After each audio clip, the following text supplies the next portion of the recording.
자, 그럼 이제 이어서 계속 그 관계 비율 분석, ROI 또는 ROE 어떻게 보면 이제 기업의 가장 중요한 성과들을 나타내는 중요한 지표 두 가지에 대해서 지금 같이 공부하고 있다고 생각하시면 될 것 같고요.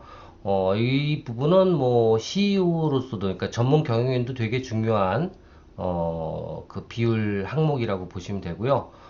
또 투자자 입장에서도 되게 중요한 항목이라고 생각하시면 될 것 같아요. 자, 그래서 요거가 가장 중요한 그 재무 분석이 어떻게 보면 총하다? 여러 가지 재무 분석을 종합적으로 보는 결과물이다 라고 생각하시면 될 것 같은데요.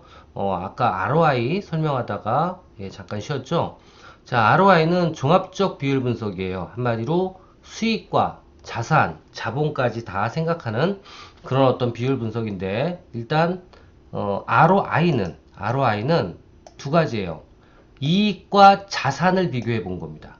이익과 자산. 그래서 총 이익이 자산 대비 얼마나 많은지. 그래서 이거는 높으면 높을수록 좋다고 얘기를 했죠.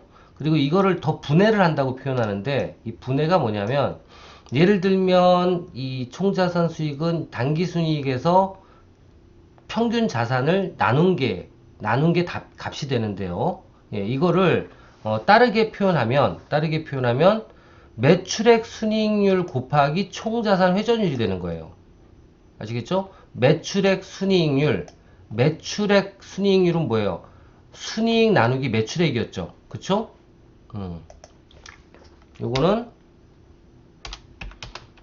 매출액 순이익은 뭐다? 순이익은 순이익 나누기 매출액이에요. 그쵸? 그리고 또 총자산 회전율은 뭐예요? 총자산 회전율은 뭐예요? 그렇죠? 매출액 나누기 총자산이란 말이에요. 그죠? 이렇게 되죠. 이 두 개를 곱한 게 바로 뭐다? ROI다. 라고 보시면 돼요. 그래서 요거는 다시 계산해 보면 ROI는 매출액 순이익 곱하기 총자산 회전율인데, 이거는 순이익 나누기 매출액, 그리고 곱하기 뭐예요? 매출액 나누기 총자산이 된다. 이렇게 된다. 요거 알고만 계시면 될 것 같아요. 요거는 이렇게 된다. 그럼 거꾸로 얘기하면 이렇게 되겠네요. 예를 들면 사례 5, 6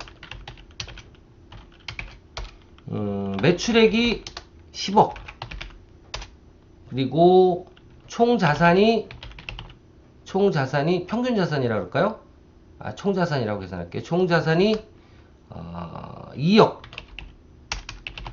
2억이다. 예를 들면, 그죠? 총자산이 2억이다. 그러고 순이익이 2억이다. 이거에 대한 ROI를 구해봐라. ROI를 구해봐라. 어떻게 될까요? ROI는 2억 나누기 10억, 그죠? 10억 곱하기 뭐가 되죠? 10억 나누기 총 자산이 얼마야? 2억. 이렇게 되겠죠? 그럼 얼마가 돼요? 2억에서 나누기 10억 곱하기 10억 나누기 2억은 1이 되네. 1. 이퀄은 1. 그럼 ROI가 1이 나왔어요. 그럼 이거는 높으면 높을수록 조달했죠. 그럼 이런 업체가 있는가 하면, 또 다른 업체는 사례 7. 매출액은 10억 똑같아요. 총 자산은 똑같이 2억. 순이익이 근데 갑자기 4억이야. 그럼 ROI는 어떻게 돼요? ROI는 어떻게 될까요? 순이익이 4억이니까 4억. 다 억이니까 그냥 4. 그리고 나누기 뭐가 돼요? 매출액은 10억. 그리고 곱하기 10 나누기 2가 되겠죠. 2는 2가 되네. ROI는 2가 나오죠. 이것도 마찬가지입니다.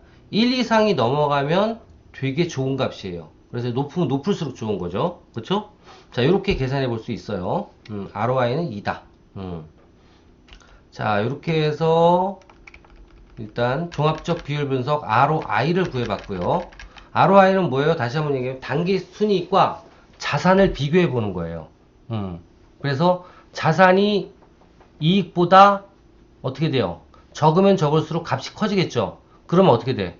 예, 주식 가치는 올라갈 가능성이 높은 겁니다. 예, 그렇게 보시면 되고요. 자, 그 다음 두 번째 ROE 그러니까 여기다도 이렇게 적어놔야겠네. ROI가 있고요. 그리고 ROE가 있습니다. ROE도 있어요. 두 가지예요. 그쵸? 두 가지입니다. 하나는 Return on Investment고요. 그게 ROI고, 그리고 Return on Equity. 예, 이게 이제 자본과 관련된 부분이라서 ROE라고 표현해요. 자, ROE는 뭐냐면 ROI는 그 당기순이익을 자산으로만 따져봤는데 거꾸로 이제 자본까지 생각을 해보는 거예요. 자본에 비교를 해보는 겁니다. 자기 자본에. 그래서 ROE는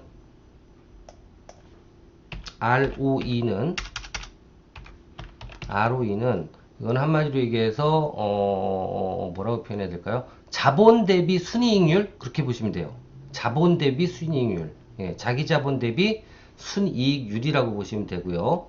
이게 이제 ROE예요. 이 ROE는 그럼 계산은 어떻게 되는 거예요? 단기 순이익을 뭘로?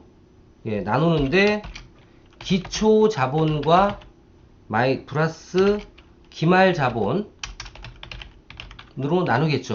그쵸? 예, 나누고 곱하기 나누기 2를 하겠죠. 이게 답이겠죠. 예를 들면 사례 8 예를 들면 당기순이익이 3억이고 그리고 기초자본 기초자기자본 기초 1월 1일날 자기자본이 5천이었는데 5천만이었는데 12월 31일 자기자본이 1억이 됐어요. 예를 들면 이 정도 계산하기 힘들다. 1억 1000이 됐어요. 자, 그러면 평균 자기자본은 얼마예요? 평균 자기자본은 1억 6천 나누기 2가 되겠죠? 그쵸? 그럼 얼마? 8천. 자, 그럼 평균 자기자본이 나왔으니까 ROE는 계산하기 쉽네요. 3억 나누기 8천이 되겠네. 이게 ROE예요. 이게 ROE. ROE는 3억 나누기 8천 하니까 얼마가 돼요? 3억 나누기 8천은 3.75. 그러면 375%가 나와요. 그죠? 375%. 꽤 높은데, ROE가. 여기도 ROI는 곱하기 100을 안 했네. 곱하기 100. 그래서 여기 100%.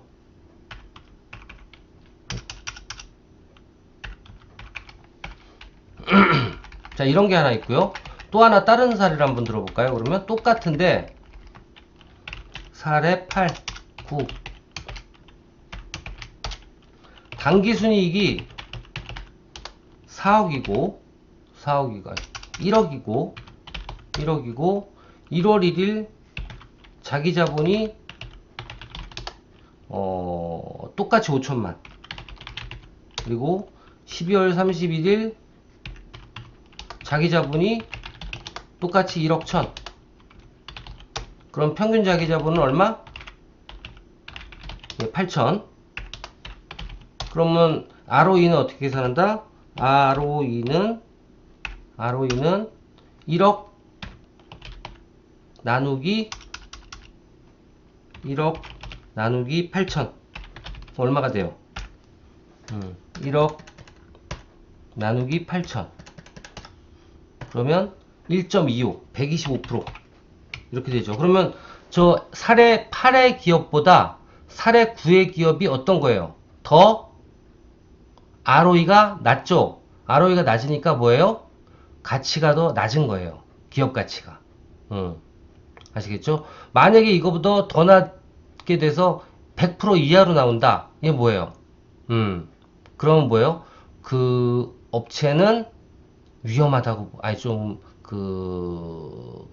성과가 안 좋다고 보셔도 되죠. 그쵸?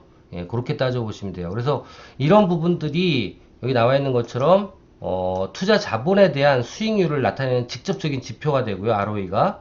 주주들의 입장에서는 가장 중요한 배당과 연관되는 지표가 돼요. 그쵸? 그래서 이런 부분들이 있으니까 알아두실 필요가 있고요. 특히 지금 배우시는 이런 재무 항목 비율들은 이런 숫자들을 넣어서 여러분들이 이해를 하시는 게 훨씬 더 이 항목들을 이해하시기 편하실 거예요. 그래서 이렇게 넣어드리는 거니까 보시면 좋을 것 같습니다. 자, 다음 이제 넘어가도록 할게요. 다음은 이제 지수법입니다. 자, 지수법은 뭐냐면, 여기 나와 있네요. 분석 목표에 맞는 재무 분석 항목을 여러분들이 아니면 그 재무 분석을 하는 주체들이 알아서 선택하는 거예요. 예, 알아서. 예, 예를 들면 나는 제일 중요한 게 안정성을 볼 거야. 나는 수익성을 볼 거야. 자, 이게 위에 이제 다시 한번 돌아가 볼까요? 쭉 넘어가 보면 보세요. 유동성 비율을 분석하는 건 뭐뭐예요? 유동 비율, 당자 비율, 현금 비율, 운전자본 비율 네 가지죠. 또 안정성을 보는 건 부채 비율, 자기자본 비율, 차입금 의존도, 이자 보상 비율 이런 것들이죠. 또 또 안정성은 비유동 비율, 뭐 유동자산 구성 비율 이런 것들이고 수익성은 이런 어떤 비율들을 보고요. 그쵸? 수익을 얼마나 올렸는지 기업에 그걸 확인하기 위해선 그리고 또 활동성은 이런 회전율들을 많이 봐요. 그렇죠?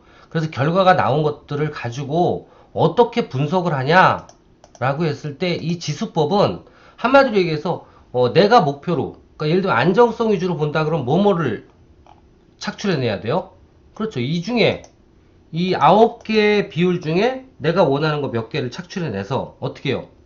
그 비율에 가중치를 부여하는 거예요. 그러니까 예를 들면 내가 생각하기엔 지금 유동자산 구성 비율이 가장 중요하니까 이거를 가중치를 전체를 예를 들면 지수법은 안정성을 고려한 분석일 경우 예를 드는 거예요. 그러면 뭐 있어요? 비유동 비율이 있고 또 뭐 비유동 장기적 함유율이 있고 또 유형자산 구성 비율이 있다. 이 세 개를 제일 우선순위하게 보겠다. 아니면 또 여기에다가 제일 중요한 투자사상까지 보겠다. 이렇게 했을 때 네 개를 본다 그러면 이 네 개의 값을 더해서 몇이 나오는지 기업별로 분석하는 거예요. 비교해서 분석하는데 이걸 분석할 때 어떻게 하냐? 비유동 비율은 우리가 퍼센테이지를 20%만 주소 분석을 하고 요거는 곱하기 30%를 줘서 분석하고 중요하니까 요것도 중요한 거니까 30% 요거는 그 값이 나온 거에 20%만 대입을 하자. 이렇게 해서 총 100%로 맞추자. 이런 식으로 그 각 구성 항목마다 뭐를 해요? 가중치를 부여하자 그거예요. 가중치를 부여하자. 그래서 분석 목표에 맞는 재무 분석 항목을 몇 개 선택을 하고 항목의 중요도에 따라서 가중치를 부여를 하고 이를 종합한 값으로 각 기업들의 가치를 평가하는 것 이게 바로 재무 분석 지수법이에요. 지수법인데 이제 주로 월이라는 학자는 종합적으로 이것도 그러니까 여러 가지 비율 항목들을 따져보고 종합적으로 기업을 판단하는 거죠. 종합적인 어떤 재무 자료를 가지고 판단하는 건데 이거 이제 학자 이름들이 시험 문제는 잘 나오는데 월이 제창했대요. 월이 제일 먼저 이렇게 해야지만 기업 분석이 일어나. 정확하게 분석을 할 수 있어. 라고 제창을 했는데 이 월은 정태 비율을 유동 비율, 부채 비율, 고정 비율로 봤어요. 정태 비율을. 그리고 동태 비율을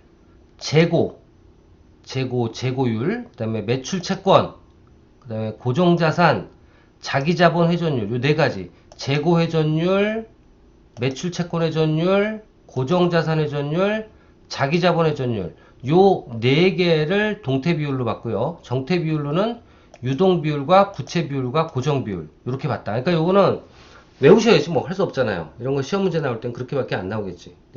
알아두시는 건 이렇게만 알아두시면 돼. 이런 게 지수법이구나. 지수법은 한마디로 가중치를 재무 항목 비율마다 추출해내 가지고 가중치를 주고 그 가중치를 더한 값으로 총괄 값을 구하는데 그 구한 값을 기업별로 비교해서 기업의 재무 분석을 하는 방법이다 라고 알아두시면 돼요. 예, 아시겠죠? 근데 그걸 월이 주장을 했고 그 다음에 그 이어서 트렌트라는 사람이 주장을 했고 트렌트가 주장을 했고 그 다음에 브리쳇이라는 사람이 그 다음에 마지막으로 주장을 했어요. 그래서 이렇게 세 명의 학자가 주장한 재무 분석 방법이 지수법이다. 그 정도 알아두시면 되고 월이 처음에 주장했을 땐 정태 비율과 동태 비율로 나눠서 주장을 했는데 정태 비율은 요 세 가지. 근데 트렌트도 똑같네요. 정태 비율은 똑같고 동태 비율이 약간 달라요. 월은 재고, 매출 채권, 고정자산까지는 다 똑같고 뭐만 달라? 자기자본 회전율을 구했고 트렌트는 매입체부 회전율을 구했다. 그렇게 보시면 되고요. 그 다음 브리쳇은 은행과 채권자의 입장에서 구분해서 수익성을 분석했다. 어떻게? 지수법을 활용해서. 그래서 이런 것들이 있는데 단점은 뭐겠어요? 가중치를 누가 정하는 거야? 분석하는 사람이 막 정하는 거예요. 막 정한다기보다도 자기가 중요하다고 생각하는 걸 정하는 거기 때문에 주관적이다 약간. 객관적이지가 않다. 그게 단점이고 그리고 장점은 종합적인 여러 가지 기업의 지표들을 한꺼번에 필요에 맞게 분석해낼 수 있다 라는 겁니다. 그래서 그게 장점이 될 수 있어요. 그래서 지수법은 어떻게 보면 분석 목표에 따라서 분석 방법을 달리 가져갈 수 있는 그런 부분이 된다 라는 거 알아두시면 될 것 같습니다. 지수법 다시 한번 지수법은 뭐다? 분석하고자 하는 항목을 정태 비율과 동태 비율로 나누든가 아니면 은행의 입장이나 채권자의 입장으로 나눠서 그 사람들에 맞게 비율 항목들을 재무 비율 항목들을 끄집어내서 그 값들을 끄집어내서 그 값에 뭐를 가중치를 부여해서 총괄적인 값이 나오면 그 값을 기업별로 비교해서 좋고 나쁘고를 따져보는 방법. 그게 바로 지수법이다 라는 겁니다. 지수법. 이런 게 있고요. 자, 그 다음에 이제 BQT라고 표현을 하는데요. 이건 뭐냐면 아주 간단하게, 그러니까 한마디로 직관적으로 기업의 어떤 재무 항목을, 큰 재무 항목 세 가지를, 시각적으로 표현할 수 있는 방법이 바로 BQT. BQT. 아직 제가 코로나가 가시지 않은 것 같아요. BQT, 삼각형 분석.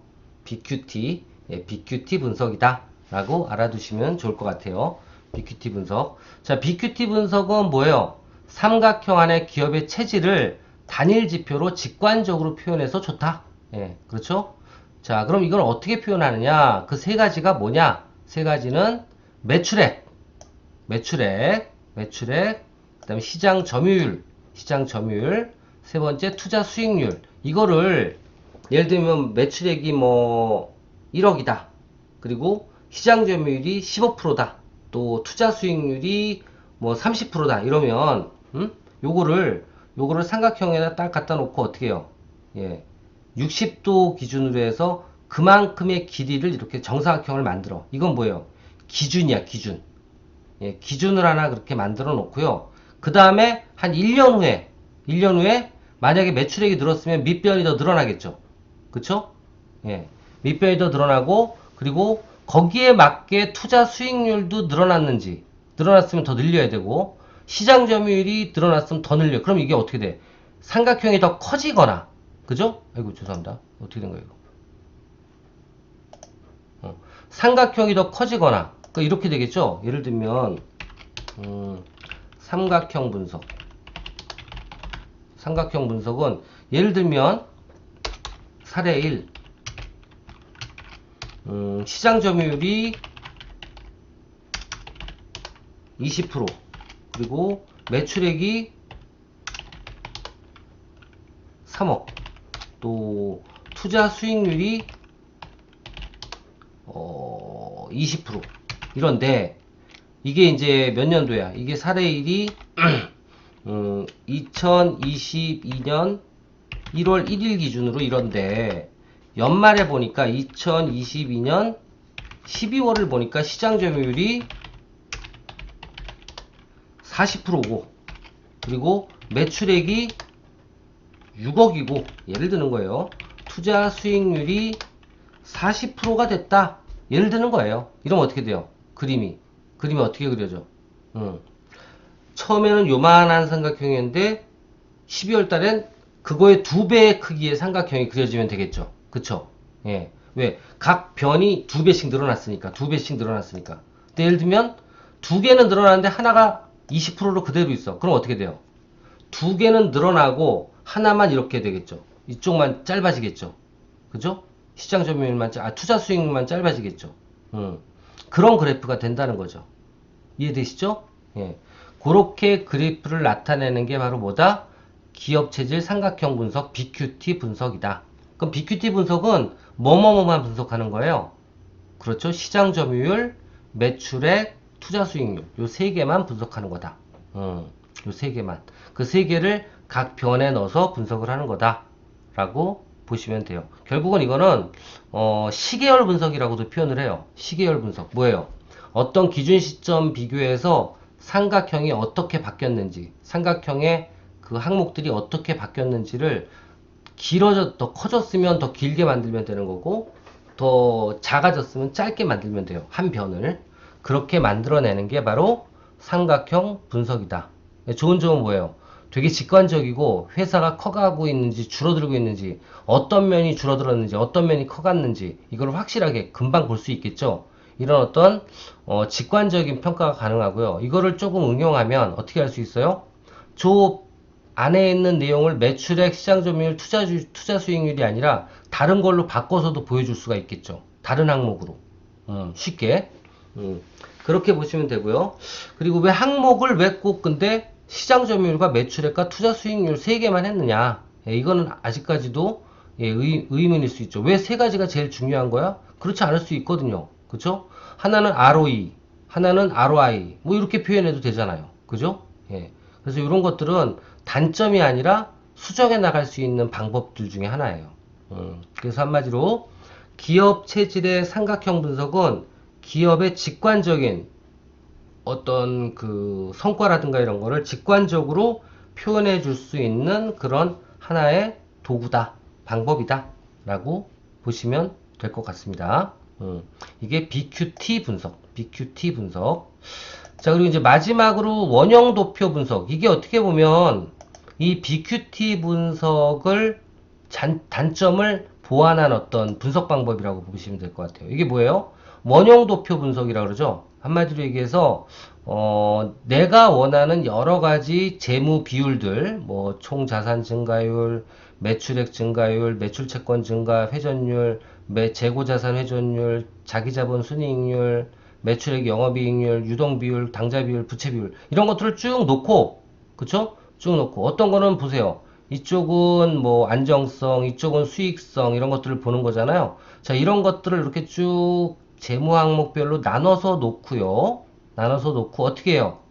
그 기업별로 이렇게 해당되는 순이익률이 2.7, 또 매출이익률은 1.73, 그죠? 그리고 유동 비율은 1.13, 또 당좌 비율은 뭐 얼마, 부채 비율은 얼마, 고정 비율은 얼마 이렇게 나눠 놨잖아요.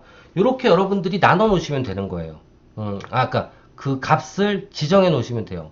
자, 이 원형도표의 좋은 점은 뭐예요? 이것도 마찬가지로 직관적인 파악이 가능하죠. 그죠? 종합적으로 여러 가지 재무 항목 비율들을 직관적으로 볼 수가 있고요. 또 한 가지는 뭐가 있어요? 그렇죠. 이 원형도표 같은 경우에는 뭘 할 수 있다? 기업별로 한 3개 기업을 한꺼번에 여기다가 같이 표현할 수 있겠죠. 하나는 요건 빨간색 줄은요, 요거는 삼성이고요. 파란색 줄은 LG의 표현이고요. 그리고 노란색 줄은 뭐 SK를 표현하는 거예요. 이렇게 해서 한 3개의 기업의 뭐예요? 주요한 재무 비율들을 한꺼번에 보여드릴 수 있도록 할 수도 있어요. 그쵸? 네. 그래서 이런 내용들이 있다라는 거. 그래서 원형도표 분석은 한마디로 기업의 종합적인 경영 상태를 간단히 원형으로 표시할 수 있다라는 장점이 있고요. 예, 장점이 있고 그게 바로 의의고, 그리고 방법은 수익성, 그리고 안정성, 고정비율, 부채비율 이런 거. 그다음에 성장성은 요 회전율 이런 것들이 이제 성장성이죠. 활동성이나 이런 항목으로 해서 기본적인 요소를 선정을 하고, 그리고 과거와 현재 시계열 분석, 이건 어떻게 할 수 있다는 거예요? 예를 들면 요 표는, 요거는 빨간색 줄은 요거는 2021년도 거, 그리고 2022년도에는 또 요 파란색, 여긴 없지만 하나만 있지만 파란색 줄이에요. 그리고 노란색은 2023년도 예상이에요. 이렇게 해서 표현할 수 있다는 거죠. 그쵸? 그리고 말씀드린 것처럼 시계열 분석 및 기업별 분석이 가능하다. 한 표에. 그렇게 보시면 돼요. 그래서 종합적인 자료를 시작할 수 있고, 시계열 분석도 가능하고, 기업별 비교 분석도 가능한 게 바로 뭐다? 원형도표 분석. 그리고 종합적으로 여러 가지 비율표를, 항목들을 확인할 수 있다. 이게 바로 원형도표다. 근데 이것도 마찬가지로 항목 선정을 하는 건 되게 주관적일 수 있죠. 그쵸? 예. 중요도에 따라서 자기 마음대로 선정할 수가 있는 거고, 어떻게 보면 이게 장점이자 단점이에요. 단점이 될 수도 있지만 장점이 될 수도 있죠. 왜?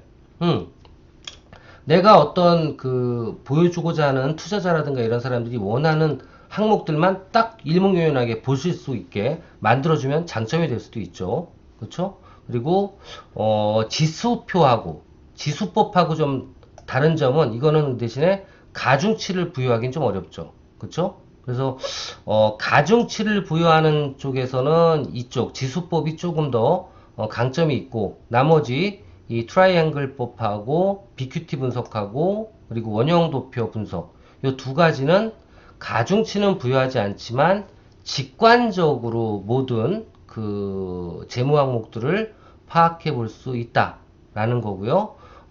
특히 BQT 분석은 3가지 아주 중요한 재무 항목 비율들만 분석을 하고 간단하게 보여줄 수 있는 그런 어떤 장점이 있고 단점도 있어요. 그죠? 항목이 3개밖에 못 넣는다는 거. 그 대신 여러 가지 항목을 넣으면 단점을 극복할 수는 있겠죠. 여러 가지를 하면. 근데 이제 원형도표 분석 같은 경우에는 뭐를 할 수 있다? 여러 가지 항목들을 시계열로도 분석할 수가 있고, 또 뭘로도 기업별로도 분석할 수가 있는 장점이 있다. 그래서 기업의 종합적인 분석이 가능하다라는 것까지 했어요. 자, 이렇게 해서 우리가 벌써 재무 분석이 앞에 여기 맞죠? 이 목차에 보면 재무 분석이 이렇게 많아요. 그죠? 자, 이걸 이제 다 하신 거예요. 하나씩 하나씩 하신 겁니다. 자, 이제 재무 분석이 끝났고요. 이제 다음 주는 이제 시험을 보셔야 되고, 그렇죠? 시험을 보셔야 되고, 이제 비용 구조 분석으로 들어갈 거고요. 그리고 이제 제3편 기업 가치 평가와 신용 평가와 기업 부실, 이 부분까지만 하면 이번 학기는 끝나가는 거예요. 벌써 우리가 뭐예요? 하나, 둘, 셋, 넷, 다섯, 여섯. 좀 빨리 달려온 것 같아요. 그죠? 이제 나머지 부분들 빨리 끝내고, 실질적인 부분들, 기업 운영함에 있어 실질적인 부분들에 대해서 조금 더 공부하는 시간들을 갖도록 하겠습니다. 여하튼 7주차까지 오시느라고 고생 많으셨고요. 시험 잘 보시고 우리 또 다음 주에 뵙도록 하겠습니다. 수고 많으셨습니다. 감사합니다.